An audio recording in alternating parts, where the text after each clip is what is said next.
Hello Naopara, Jessore Naopara railway station থেকে। তো আমি আজকে ঘুরতে আসছি রেলওয়ে স্টেশনে। আর পেছনে একটা বট গাছ দেখেন দেখা যাচ্ছে। আমি অলওয়েজ বট গাছ ভয় পাই, কিন্তু এখানে হচ্ছে অনেক লোকালয়, যার জন্য এখানে ভয়ের কিছু নাই। আর আমাদের নওপাড়া রেলওয়ে স্টেশনের এটা ওভারব্রিজ। যারা নওপাড়াবাসী আছেন তারা তো আমার এলাকার মানুষ, তারা তো চিনেনি, কিন্তু দূরের যারা আছেন ওকে, আজকের ভিডিওটি তাদের জন্য। চলেন আমরা একটু ঘুরি। আমি এখন রেলওয়ে স্টেশনে যাব, তো মেবি এখনই একটি ট্রেন আসবে। তো এই হচ্ছে, আমি এদিক থেকে যাব। ওই যে সিঁড়ি দেখতে পাচ্ছেন, আমি ঠিক ওখান থেকে উঠব।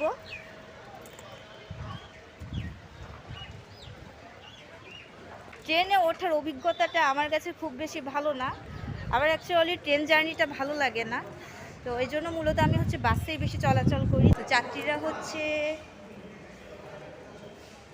এই সাইডে দাঁড়ায়, ট্রেন মূলত এইদিকে আসবে। আর টিকিট কাউন্টার, হ্যাঁ টিকিট কাউন্টারটা হচ্ছে এখানে।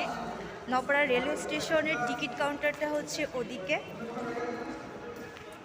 আর জার্নি পথে টুকটাক ক্ষুধা লাগে সবার, সো সব আছে, বাইরেও সব আছে, ভেতরেও সব আছে।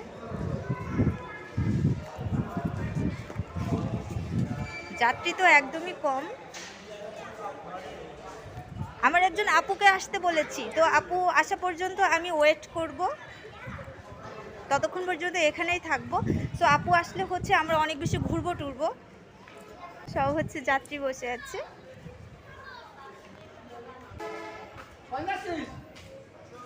তো এই হলো আমাদের শিল্প শহর নওপাড়ার রেলওয়ে স্টেশন। এখানে ঘুরতে আসার জন্য আসলে আসবে। এই ফার্স্ট আমি এখানে বসলাম, একটু বসে পড়লাম। ফার্স্ট আমি এখানে ঘুরতে আসছি। আর আমার একজন সিনিয়র আপু আসছে, হ্যাঁ আপু আসছে, আপুর জন্য ওয়েট করছি। আপু আসলে আমরা একটু গল্প টল্প করবো। ওই যে ওভারব্রিজ,